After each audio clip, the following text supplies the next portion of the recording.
broadcasting live from the Business RadioX studios in Woodstock, Georgia. It's time for Kid Biz Radio. Kid Biz Radio creates conversations about the power of entrepreneurship and the positive impact that journey can have on kids. For more information, go to kidbizexpo.com. Now, here's your hosts.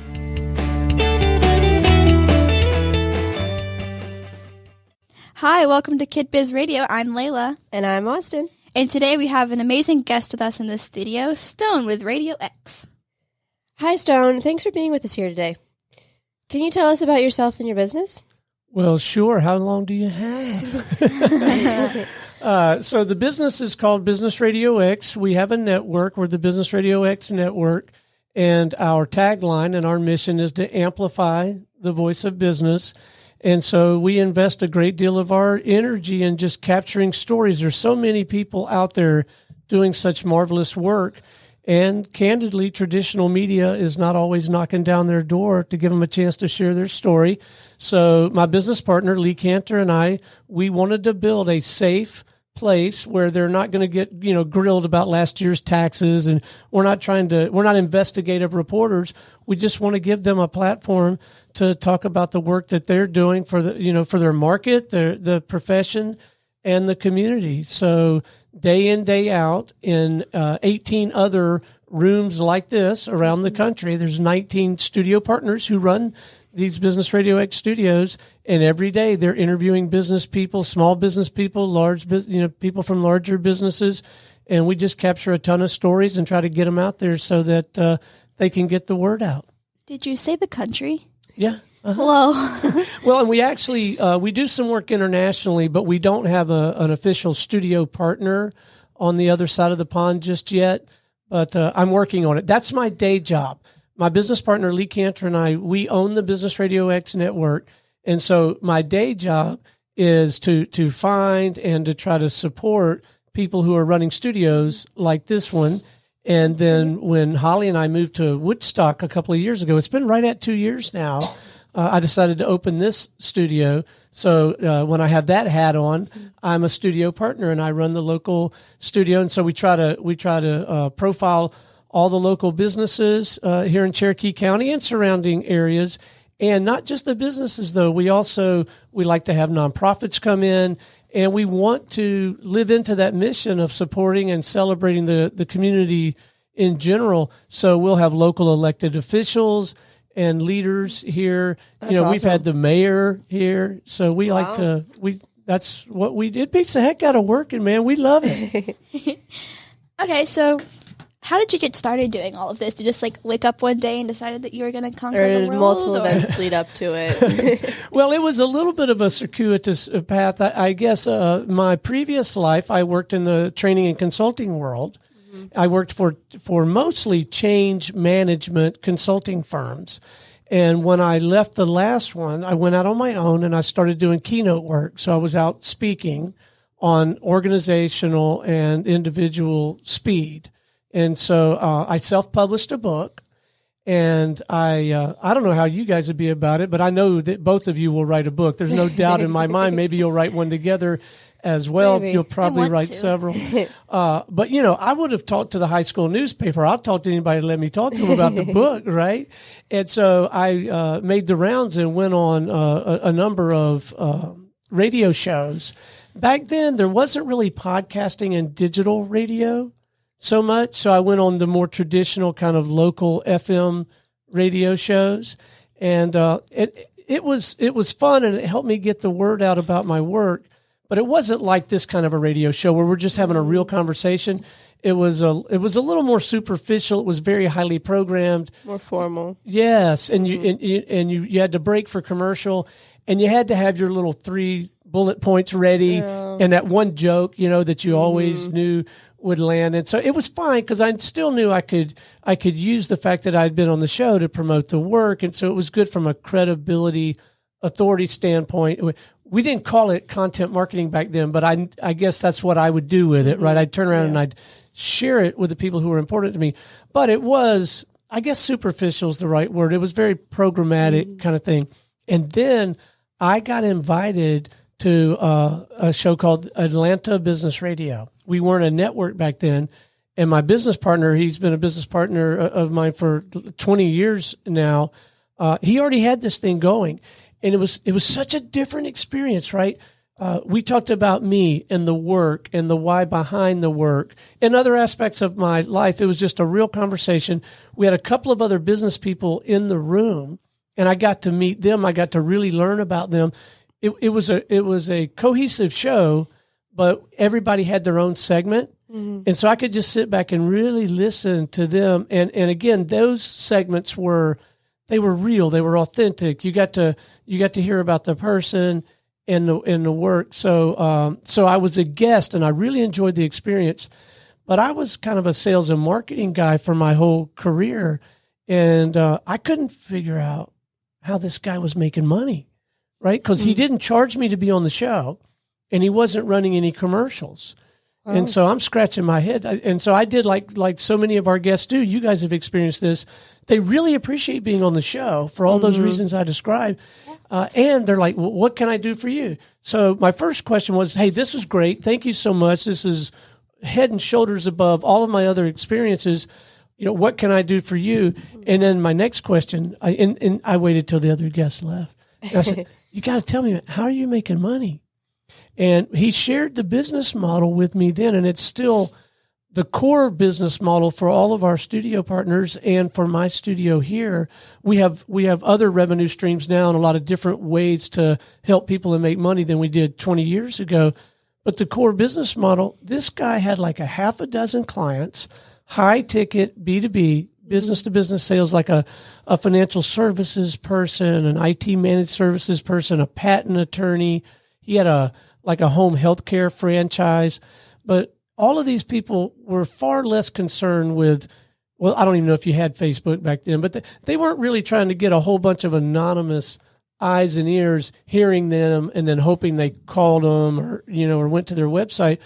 They just needed to build real relationships, with people who were important to them, people who might write them checks or people who might tee them up with other people, like be referral partners and get them and open some doors for them that might not have previously been open for them. And so, I really got enamored with that business model, and it clicked for me. So I wrote a check and I became a client. So I had my own show. It was called the High Velocity Radio Show because the frame for all of my work was personal and organizational speed, right? So we did that show. It did exactly what he said it would do. It still helped with the credibility and the authority, but I got to meet so many wonderful people through that. It really did help me grow my business. And I mean, it wasn't 3 or 4 months. And I sat down, I wrote a much larger check and I bought 40% of the company with the idea that we could replicate what he was doing in other communities. And I'll be honest with you guys, it's gone much slower than to me, we ought to be in 1,000 communities, and we're in 57 markets, but we have operations like this in 19 communities. And so that's how I got involved. And again, my day job is to continue to try to grow the network, but I also love being right here in this community and running the local studio. Wow, that is awesome. Layla, how did you get your business started? Well, you actually had a business and inspired all of your siblings and all of that stuff. Yeah, and so I just saw you. I would go to the markets to support you and stuff, and then I just saw how you were doing it, and I kind of like how you just observed how she was doing it and how to do that kind of stuff. And also, I've just been around entrepreneurship forever because my papa and my mom are entrepreneurs and all that stuff. So I kind of just saw the whole process. Ran in the family. Yeah, and I kind of thought I could do that. So I've always loved the idea of making food, not as much baking, but food for sure. And I was I like dips. My dad likes dips. Let's see if I can make one. Loves dips. Who doesn't like dips? Exactly. Oh, God's everybody chilling. loves dips. Yeah, it's really good. Right. It goes with everything. So then I made some, and then I made 2 flavors, and then there was a little family gathering thing, and they said that they were really good. And so I was I'm going to try more flavors and more flavors. And They're then delicious. I started going to markets with you, Austin. And then whole Kid Biz formed, and now we're at those markets. Yeah, it sort of exploded from there. Yeah. So this is kind of a two-part question. What have you done in your past to help you become a successful entrepreneur, and what do you define success as? Because that's different for everyone. Yeah, there are multiple definitions depending on who you are. Wow, what a great set of questions. So there are a lot of things that I've done in the past that didn't work out well. I've had a lot of ideas that didn't pan out, but I guess the mindset was always trying to figure out what to learn from that and being okay with falling on your face, because I've done it plenty. Lee and I together have done it plenty. So I think that mindset was probably a product of my childhood, the way that I was raised. My parents, I had a fairy tale childhood. My father early on was a high school basketball coach. Didn't make a lot of money, but I was exposed to sports a lot, and I understood teamwork. I understood what winning was like, but I also understood what losing was like and how to come back from that. So I think that was very helpful. I also had, early in my career, I had mentors I just tried to soak it up like a sponge in terms of financial success, which is and continues to be important to me. It is important to me to make money. And one of the reasons is I find that the more money I make, the more I can help people. And the more I help people, the more money I make. And then it's like the two things work so well together. Once you get that kind of flywheel going, I mean, you couldn't stop it if you wanted to. But one of my early mentors taught me, he did more than teach me. He really ingrained in me setting aside a portion of your money to be invested, right? Like just right off of the top. And that financial discipline of doing that, it made all the difference in the world, because I was able to grow financial wealth at a very early age, so that helped a lot. And then just being around people who have already kind of cracked the code on things you want to do, from financial success to being, known in the community to being positioned as a strategic resource. It's definitely a snowball effect. It is, and just to if you are willing to not feel like you've got it all figured out, and just open your mind and your heart to the way other people are doing things. And I was very fortunate. So it was a mix. It was the good fortune of finding myself in those circumstances where I had exposure to those kinds of people. Mm-hmm. But I will say, I think it was also the personal accountability of making sure that I squeezed the juice out of all of those opportunities. Now, for me, financial success is an important component of my definition of success for me personally. I don't hold other people to that definition of success. And there are a lot of people in my life, in my family, in my circle of friends, that success for them may not involve what I would call, it may not involve a lot of money, and they're perfectly content and they're happy.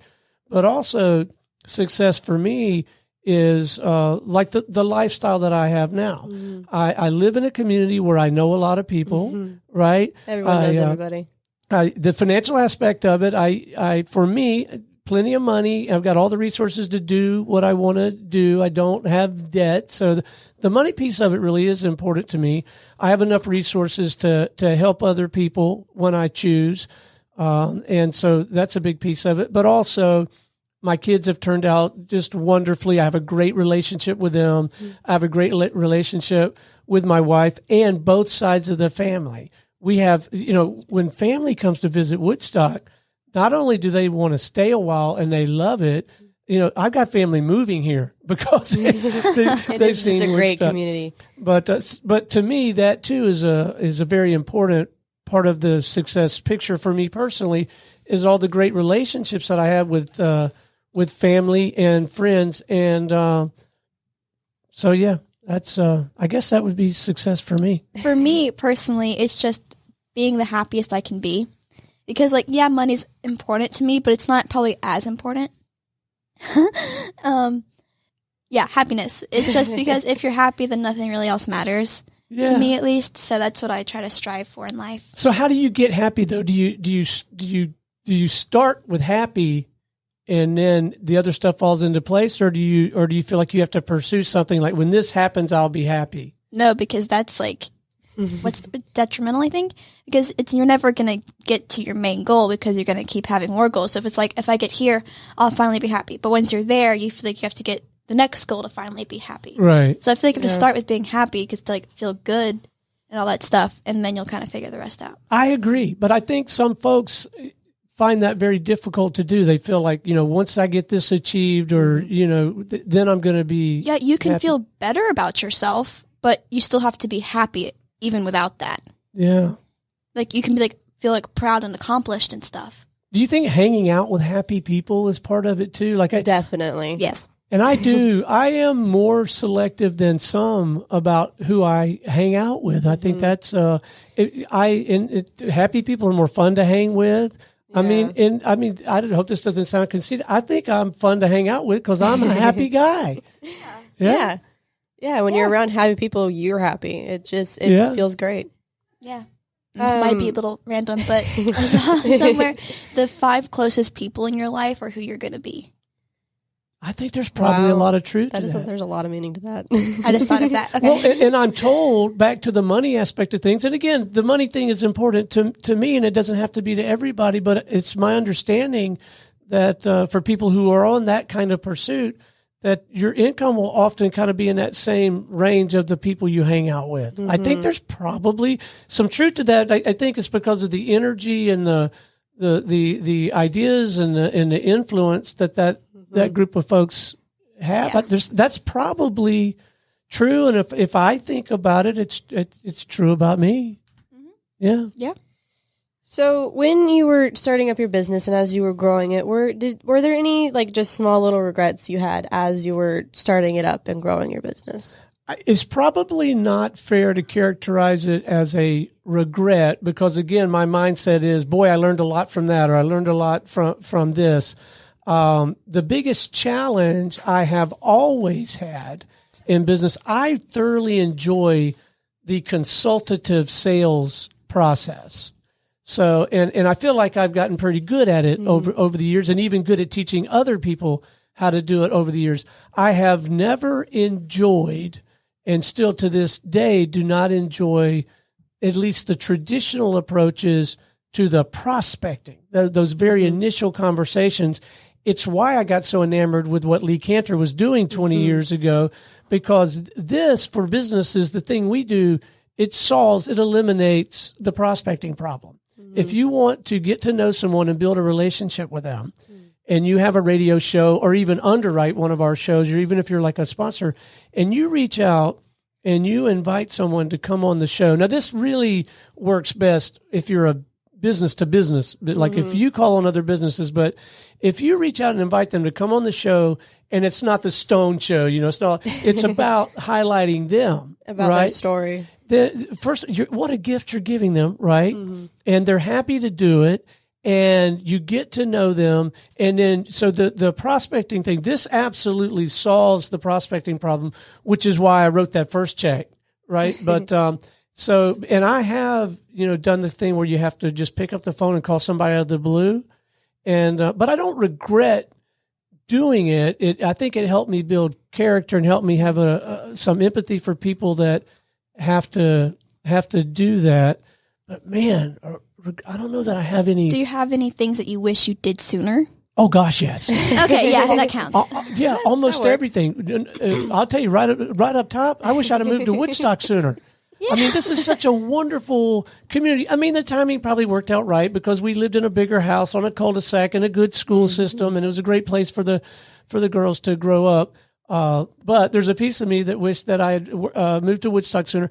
In retrospect, because I'm enjoying it so much, wished I'd have set up my own studio sooner. Like I used to only focus on that main job of growing the network. So I guess I wish I would have done that kind of thing sooner. I wish I would have learned more about digital marketing sooner, because there's so much to be learned there. And again, so many ways to help our clients leverage what they're doing in the room so much more. So I wish I would have done that sooner. I've watched my mom, like her whole business thing is in that. I've just seen how important it is. Oh, yeah. It's pretty cool to watch. Like people go from just like mediocre to absolutely crushing it. And I was very standoffish. I was like, oh no, what we do is too personal. It's all face to face, and that is an important element of our business. But it's there's so much you can do to augment that with the social media platforms and with the digital marketing. And fortunately, I'm learning more about digital marketing because we'll have digital marketing experts come in here. And that is a cool way to leverage this platform, right? Like if you want to know something about breeding dogs, invite somebody on the show that breeds dogs. Yeah, find out everything. And you'll learn a ton. Or if you like to read, right? Have a whole show or a series or something dedicated to people who write books and bring authors in here. So that's fun. But there's a ton of stuff. I guess I wish I had done sooner. And then you try to tell your kids and young people that they should do it sooner. Speaking of that, do you have any advice for any aspiring entrepreneurs to help kind of prevent some of your maybe setbacks, we could call them? Wow, what a great question. I would definitely encourage them, that whole notion of setting some money aside and investing it in your wealth, an expression of that is a discipline. It's a book, it's a movement called Profit First. And it's, in most, if you go to a traditional accounting class, they will tell you that they'll put it up on the whiteboard. I remember sitting in the class in college, revenue minus expenses equals profit. And that is a way to look at that. And that's the way that traditional accounting works. In my world, since I was exposed to this, for us, revenue minus profit equals expenses. Right? How does that work? Yeah. So the very first thing we take right off of the top is profit. So for every dollar that comes in, we've assigned a percentage. And I mean, before we pay the light bill, before we do any of that, we sweep that right off the top. And so we ensure that we're making profit. Almost all of our expenses are variable. So that same idea, and look, it's biblical too. Like for people of faith, they suggest that you set aside a percentage and you use that to invest in the community or to tithe to your church. That same concept in business. I mean, I say, yeah, figure out your percentage. Maybe it's 10%, maybe it's 5%. In our case, it's 20%. We just right off the top take that number first, and then deal with the rest of it. I would encourage people entrepreneurs to do that. I would also remind them or help them understand the most important thing for a business, especially a new business, is to get a customer. There's a lot of folks that work on the business plan, and they go get the LLC, and they file with the county or whatever to get the business license, and they think they do all the office-y stuff. I would say first, go out and get a customer. And in going out and getting a customer, if you're talking to a potential customer, ask them what they would like, right? Okay. And it's I think if you can focus more, if the priority can be, who is the group I want to serve, and not be as invested in the idea, like the idea that you're going to use to serve them, as you are in the group, because you might decide to change, to alter your product or service to meet the need more effectively. But if you can stay focused on who you're going to serve, as opposed to get overly invested in this one idea of the thing you're going to sell. Right. So I don't know. Maybe that's helpful. That could be very helpful to some people. What would you say some of your maybe future goals for your business could be? So on the network side, we feel like there should be a Business RadioX studio in every community. And I know I sound like Business RadioX is going to solve world peace. Yeah. So that very much is... You never know. It could. It could one day. Exactly. But I do believe with all my heart that we're doing good work. And I do, there's so many great stories out there that, we're not capturing. I mean, we're probably the most prolific publisher of business programming on the planet. What does that mean? The most. We probably publish more original business material than any of the big magazines and news channels you've heard of, because that's our focus. And yet we've only scratched the surface. So it is my desire. My next kind of milestone is 100 studios. And so I shared with you, we have 19 and we're in 57 markets. But to me, that's my next. But I mean, I think we ought to be in 1,000 here domestically. And I think there's plenty of opportunity internationally. So that is kind of the brass ring on that side. And that's also kind of moves into legacy. That's something that, when I pass, to know that I set that in motion, that's important to me.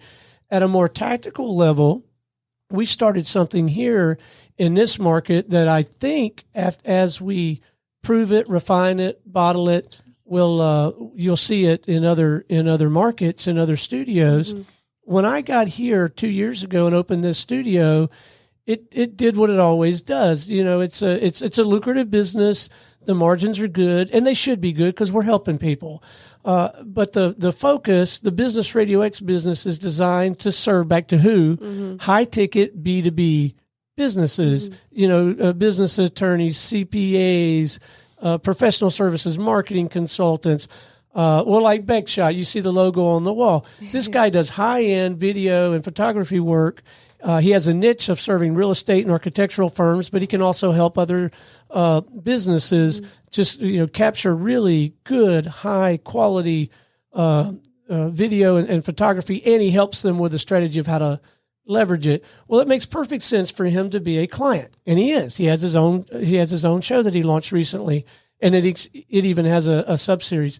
And in the same breath, I'll tell you, because now I'm part of this community, there are a lot of folks here in town that have some marvelous small businesses. They're solopreneurs, they're startups, they're retail, they're B2C, they're business to consumer. It doesn't really make sense for them to invest in a custom weekly show. It just doesn't make sense. So I was scratching my head for like a year and a half. How can we serve that group? Because I've got this platform. I still have plenty of capacity. Yeah. There's got to be a way to serve those small business folks. So we built this thing with the help of Diesel David and Sharon Klein and some folks to kind of help me think it through. And what we did, we built a membership structure. Just to give you some context, all of our studio partners have they have discretion on their own fee structure. But it ranges about where mine is. Here in this studio, the fee structure for what we do for these high ticket B2B folks ranges from $1,250 a month to $5,000 a month. Oh. And they're happy to pay it because they're going to get at least 2X and more often at least, more like 4X, and some of them get 8 and 10X. So they're happy to do it because people are going to, they're going to get their return on that investment. But so a lot of the folks I'm describing, maybe they're one person running an insurance agency, or maybe they are retail, they're running a dress shop, right? Or they have a small consulting firm, or they a graphic designer, maybe they're a contract graphic designer. They can't afford to do it, right? It doesn't matter how well it works. Yeah. So instead of $1,250 a month, they can pay $1,250 for the whole year, and we can pool those resources. And they don't get like custom weekly show, but they can invite people to some of our house shows. Mm-hmm. And again, so they get to, we were describing earlier, what a great way to begin a new relationship, right? By reaching out. So they can reach out as kind of almost like as an ambassador of the Business RadioX, Cherokee Business Radio, invite someone to come on a show that they sponsor. Mm-hmm. Because they are sponsoring it. We can let them sponsor that episode. So, we can do a live read. Today's episode is brought to you in part by blah, blah, blah. We can put their logo on that episode. We let them organize quarterly at that level, at that $125 a month or $1,250 for the year. They get a little bit of a break if they do the year thing. Once a quarter, they can organize a quarterly, like, dedicated special episode where the whole thing is them. They can help host, co-host. It's just their guest, so they can do that. And then, but those funds are pooled, right? And so we take 20% of all of that revenue and we set it aside for grants and scholarships and sometimes just cold hard cash to nonprofits, young entrepreneurs. And so now, while maybe they can't donate a lot of money to Kid Biz Expo, right? Right. Well, the program I'm describing, we call it Main Street Warriors. Okay, that's what I thought. But, all right. So, but let's say we've got a local business and they're really fired up about what Kid Biz Expo is doing. They might feel like they can, write you a $25 check, but they don't feel like they can write you a $1,000 check or a $2,000 check. Well, we can pool their money. And then so when we do provide a grant or a scholarship or fund a show like Kid Biz Expo, one of the reasons we're able to do this, it doesn't all have to come out of my pocket. We can pool it. It's the Main Street Warriors is the reason we're able to do this show. Yeah. Right. So they can pool their resources. So you asked me about, my goal. I want to get that program to where my near-term goal is to have 100 Main Street Warriors. Right. So that's $12.5 a month. Right. And we're not a nonprofit. So there's still margin in there for Business Radio X. But that whatever 20% of that is, then we can help other nonprofits. But now these small business people, if you're running a small business, $125 a month, if you're serious, you can find that, and you're probably spending that on something that doesn't work as well as this, right? And so absolutely. We want to continue to refine that program here. This is kind of a what would you call it? An experimental, greenfield kind of, but it's working. I got to tell you, it's taken off like wildfire. So I want to really refine and bottle that. And then I want to license it to the other studio partners. And I want to make it so that they can do that in Phoenix, or St. Louis or in South Florida if they want to. So right now on my mind, near-term goals, grow the network and tighten, refine the Main Street Warriors program. Is that more? That's probably more than you wanted to know, but that's what's on my mind right now. So you talked about wanting to reach that goal.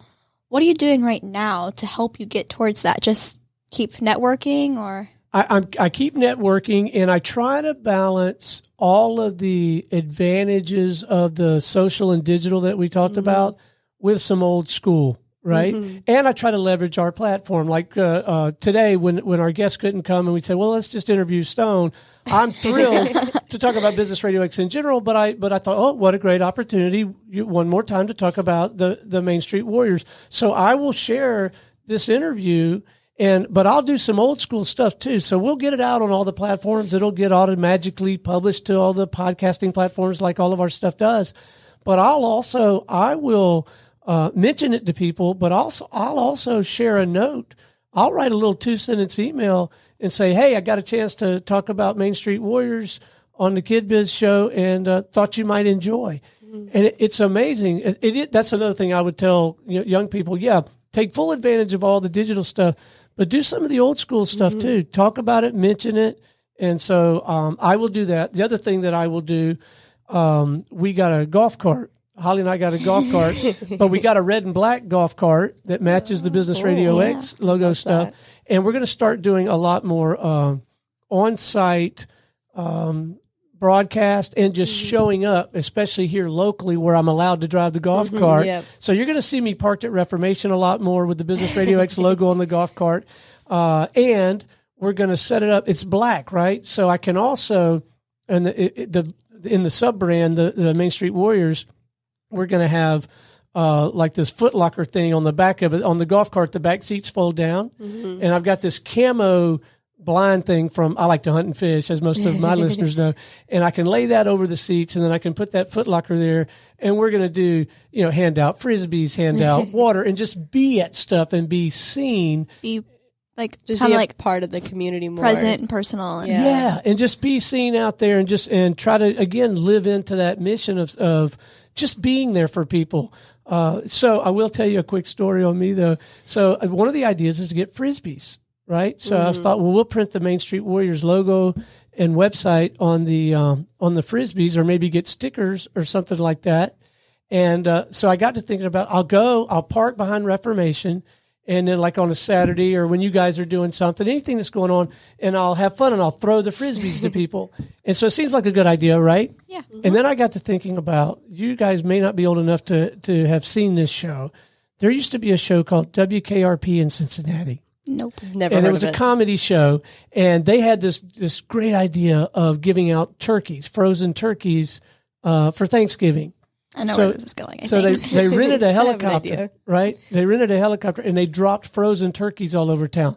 Well, they caused hundreds of thousands of dollars worth of damage. Yeah. So then I got this vision. I'm out there trying to be cool guy, right? Have fun, throwing people frisbees, handing out water. And then I thought, you know what's going to happen? I'm going to throw that frisbee over there in the backyard of the referee. It's going to knock over some guy's beer. It's going to make him mad. Yeah. And so I think I'll walk up to people and hand them the frisbee. Yeah. Might be a bit safer. But we're just going to try to get out there and be seen more. And if I can figure it out, like golf tournaments, how cool would it be to show up in the Business Radio X / Main Street Warriors golf cart and be present? So that's one idea, but the concept of it is just get out there, be seen, and try to do some fun stuff, and just keep telling small businesses about it. And then, I think one of the cool things about the idea is they're just automatically, organically ambassadors for Main Street Warriors if they are a Main Street Warrior, because they get to come along for the ride on anything Main Street Warriors are doing.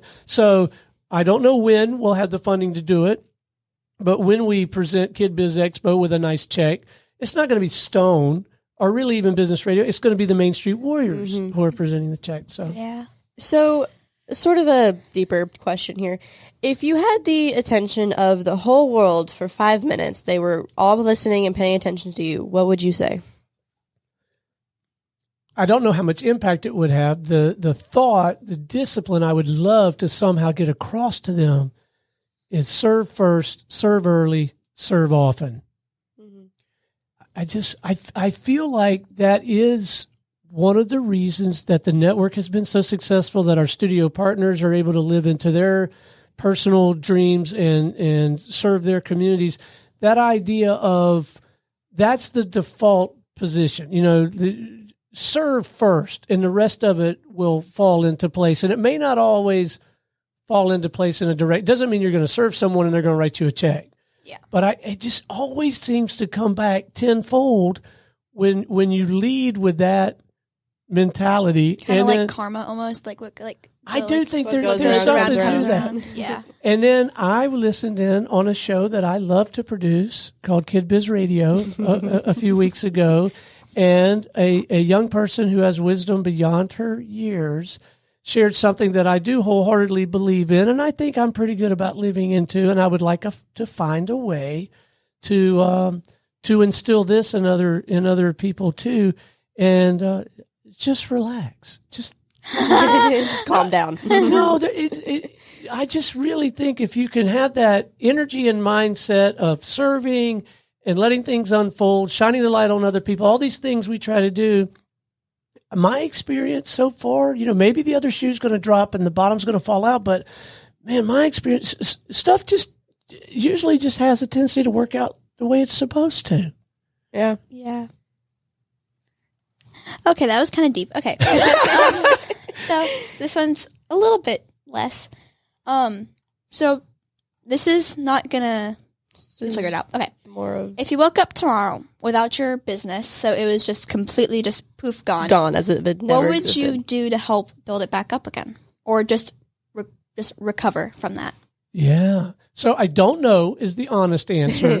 I have some luxuries in my life that I have a lot going for me in my life, and maybe that's why I'm so happy. I have such a marvelous support system. Friends, particularly in this community, but I've got friends in business in this community. I have such a marvelous support system. I'm 59 years old. I'll be 60 in August.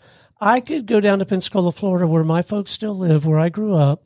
I could knock on the door and I can say, Mom, Dad, the bottom fell out. Holly left me. The business is gone, and I've got a pillow and a plate. Now, they would expect me to get back on my feet, because that's just the value system of the family. I have built that for my kids. They know they have a pillow and a plate no matter what, unconditionally. So I have that support system. So I've got a safety net that maybe a lot of people don't have. But I think tactically, if I try to put myself in that scenario that you described, And I do have Holly. She hasn't left me. That's good. So I have that. I think I certainly wouldn't discontinue, and I might even double down on getting out there and hanging out with all the wonderful people in this community, and particularly the business people in this scenario.